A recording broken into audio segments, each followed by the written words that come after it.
Answer me. Dad.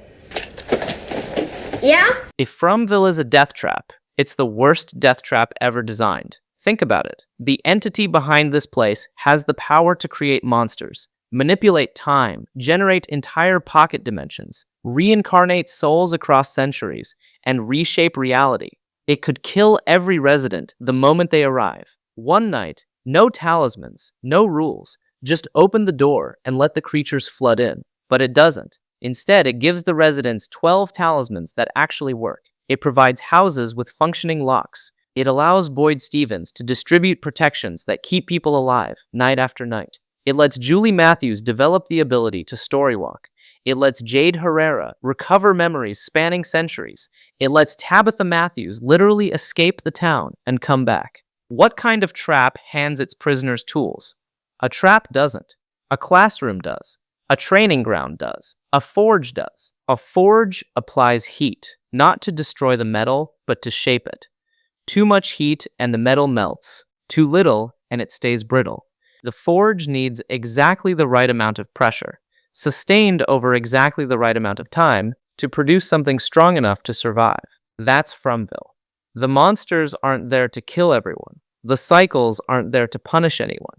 The reincarnation loop isn't a curse, it's a process. And this cycle, the one with Boyd and Tabitha and Jade and Julie, is the one where the process finally produces what it's been building toward for centuries. Here is what I think. The entity behind Fromville is not feeding on suffering. It's using suffering as a tool, controlled, calibrated pressure applied across dozens of reincarnation cycles to forge a group of souls strong enough to make a willing sacrifice that breaks the original curse. Every failed cycle isn't a loss, it's progress. Each time Jade and Tabitha come back, they carry something forward, not memories, but something deeper, instincts, patterns, the echo of lessons learned across lifetimes. And each time they get a little closer, the town isn't trying to destroy them, the town is trying to finish them. The show confirmed that nobody arrives in Fromville by accident. Season 3 revealed that Tabitha and Victor's families were specifically called to the town for purposes connected to the children. The fallen tree on the road isn't random. The detour isn't bad luck. The town selects its residents.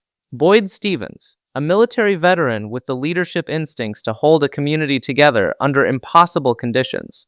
The town needs someone who can keep people alive long enough for the cycle to play out. Boyd is that person. Jade Herrera, a tech entrepreneur with an obsessive pattern recognition mind. The town needs someone who can decipher symbols, connect dots, and decode the lullaby. Jade is that person. Tabitha Matthews, an architect, someone who understands structure, someone who can look at a building or a system and see how it was put together. The town needs someone who can reverse engineer the curse. Tabitha is that person. Christy Miller, a doctor. The town needs someone who can keep bodies functional while the spiritual work happens. Christy is that person. Julie Matthews, Tabitha's daughter. The only storywalker the town has ever produced. The only person who can move through the narrative of past events without changing them. The town needs a witness. Julie is that person. This is not random selection. This is a roster. A team assembled with specific roles, specific skills, specific psychological profiles. A death trap doesn't recruit a balanced team. A forge does, because the forge knows exactly what kind of pressure each person needs and exactly what role they play in the finished product. Here's the evidence that changes everything. Tabitha makes bracelets. Specifically, she makes the same bracelet woven from bootlaces and gives it to the man she loves. She made one for Jin. Do you remember the bracelet I made you? That's similar to the one you No, it's not similar. That is the bracelet. Miranda made the same bracelet for Henry. That bracelet isn't a coincidence or a quirk.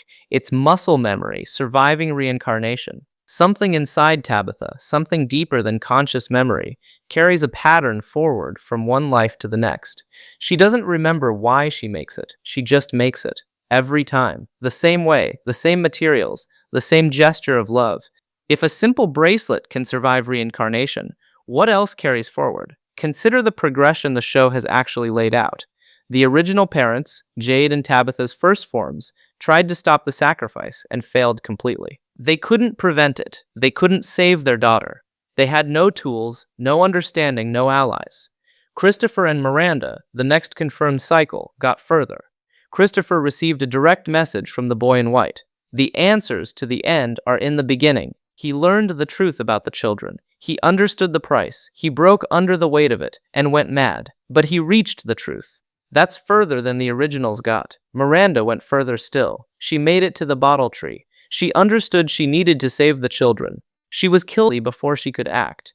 But she got within steps of the goal, closer than anyone before her. Now look at the current cycle. Tabitha didn't just reach the bottle tree. She was pushed out of the lighthouse by the boy in white and escaped the town entirely.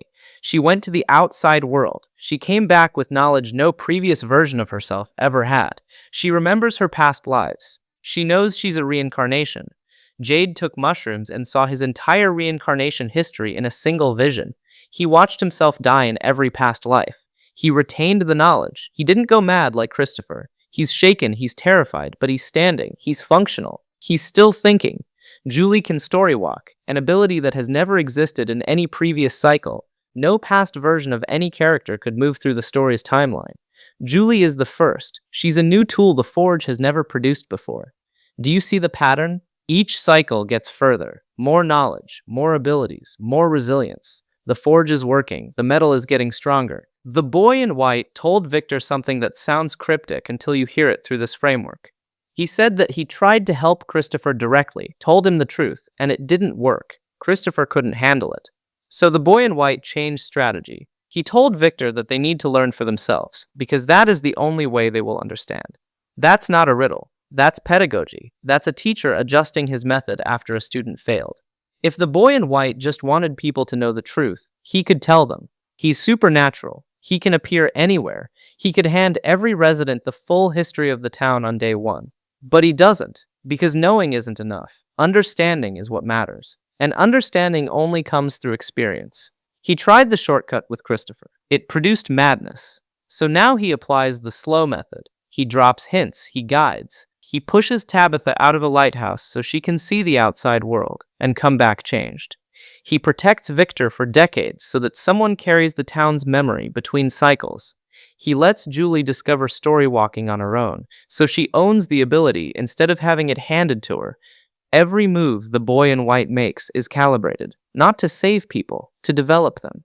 He's not a protector, he's a trainer, and the training program has been running for centuries because the final test requires a specific kind of soul, one that no shortcut can produce. If the boy in white is the forgemaster, the man in yellow is the fire. A forge needs heat. Controlled, sustained, carefully applied heat. Too little and the metal stays raw. Too much and it breaks. The man in yellow provides exactly the right amount of pressure to keep the residents growing without destroying them entirely. Look at what he actually does. He killed Jim Matthews, but only after Jim had served his purpose as the skeptical engineer who asked the hard questions. The man in yellow told Jim that knowledge comes with a cost. That's not a threat, that's a transaction. Jim's death wasn't random cruelty. It was the price of the knowledge Jim had generated by asking questions that pushed the group forward. The man in yellow, as Sophia, is now inside the town, testing Sarah with compliance tasks. He's manipulating her through voices. He's building pressure, but he hasn't killed anyone indiscriminately. He's applying targeted stress to specific people at specific moments. The monsters follow the same pattern. They don't break down walls. They don't dig under foundations. They don't burn houses down. They could. They have the physical strength to rip humans apart with bare hands. But instead, they knock. They whisper. They smile. They apply psychological pressure and wait for someone to break. That's not hunting. That's tempering. The heat is maintained at the exact level needed to push residents to their limits without exceeding them. A death trap has no upper limit on violence. A forge does, because the point isn't to destroy the material. The point is to transform it. If the entity wanted everyone dead, why create talismans at all? Boyd found 12 talismans in a cave. He distributed them. They work. Every night, sealed houses with talismans survive. The monsters respect the boundary. The protection is real. Why would a malevolent entity create the very objects that limit its own monster's effectiveness? Why would a prison warden hand inmates the keys to their cells? Unless the talismans aren't a flaw in the system, they're part of the design. The forge needs the metal to survive the heat. If the fire destroys the material, the process fails. The talismans exist to keep residents alive long enough to be shaped. They're safety equipment in a workshop. Gloves for handling hot metal. Not protection against the forge, protection provided by the forge so the work can continue. That's why the talismans have rules. Enclosed spaces only, sealed thresholds, no invitation. The rules aren't arbitrary. They're the forge telling its subjects, you have to participate. You have to close the door. You have to choose survival. The protection only works when the resident actively engages with it. Passive survival isn't enough. The forge demands agency. And that's the whole point. The entity isn't trying to produce victims, it's trying to produce people who choose, who act, who take responsibility for their own survival and, eventually, for the survival of others. Each night, behind a talisman-sealed door is a lesson in choice. Each sunrise is proof that choosing to fight works. Each cycle builds a community slightly more capable of making the ultimate choice when the time comes. The current cycle isn't just another loop, it's the final firing. Tabitha has more knowledge than any previous version of herself. She escaped the town. She remembers her past lives. She found Miranda's bracelet. She recognized the lullaby. She knows she failed before. Jade saw his entire reincarnation history and didn't go mad. Christopher shattered when he learned the truth. Jade absorbed it. The forge has produced a version of Jade that can carry the weight of knowledge without breaking. That's centuries of refinement paying off. Julie can storywalk. No previous cycle had a storywalker. This is the forge producing a new capability because the existing tools weren't enough. The entity needs someone who can witness the original sacrifice, see it firsthand, and bring that testimony back.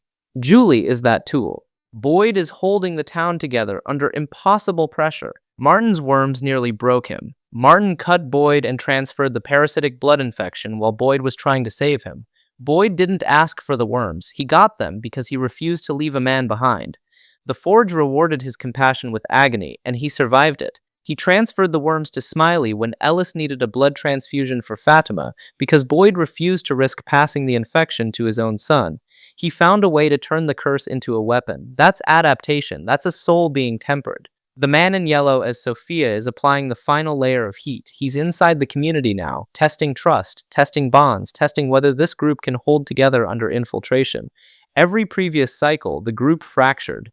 Christopher went mad and turned violent. The townspeople murdered Jade's past selves when they discovered his connection to the children. The community destroyed itself. This cycle is different. Boyd is still standing. Jade is still thinking. Tabitha is still fighting. Julie is gaining new abilities. The metal is holding. The forge is almost done. The show has been renewed for a 5th and final season. The creators said 5 seasons was always the plan. That means whatever the forge is building, it's almost ready. The Ankui children were killed by people who loved them. That act, parents murdering their own children, was coerced, selfish, done for personal gain. It created the curse. To break the curse, the opposite must happen. A sacrifice that's willing, selfless, done for others. Not a parent killing a child. A person choosing to give themselves freely so others can be free. Every failed cycle refined the souls needed for this moment. Every death, every trauma, every loss across hundreds of years of reincarnation was pressure applied to produce people capable of an impossible act of love. Not the brutal, selfish love of parents who killed to save themselves. The mature, forged love of people who have suffered enough to understand what sacrifice truly costs and choose it anyway. The forge doesn't produce diamonds by being gentle. It produces them through sustained, immense pressure over long periods of time. Jade and Tabitha have been under pressure for centuries. And now, for the first time, they might be strong enough to do what none of their previous selves could. Not because they want to die, because they finally understand that some things matter more than surviving. And that understanding, that specific, hard-won, forged through centuries understanding, is the only thing that can break the machine. The children keep saying, Ankui. Remember, they're not asking to be mourned. They're asking to be understood. They're asking the current cycle to remember what the sacrifice was, and to do it differently this time, with love instead of greed, with consent instead of coercion.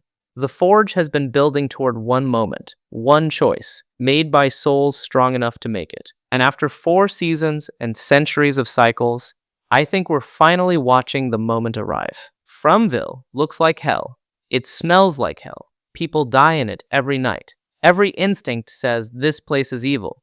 This place wants us dead. This place is a trap. But traps don't give you talismans. Traps don't let you develop new abilities across reincarnations. Traps don't send a boy in white to guide you, protect your longest surviving resident, and adjust his teaching method when the direct approach fails. The entity isn't a predator, it's a blacksmith. The monsters are the hammer, the cycles are the heat. The talismans are the tongs that keep the metal from falling into the fire.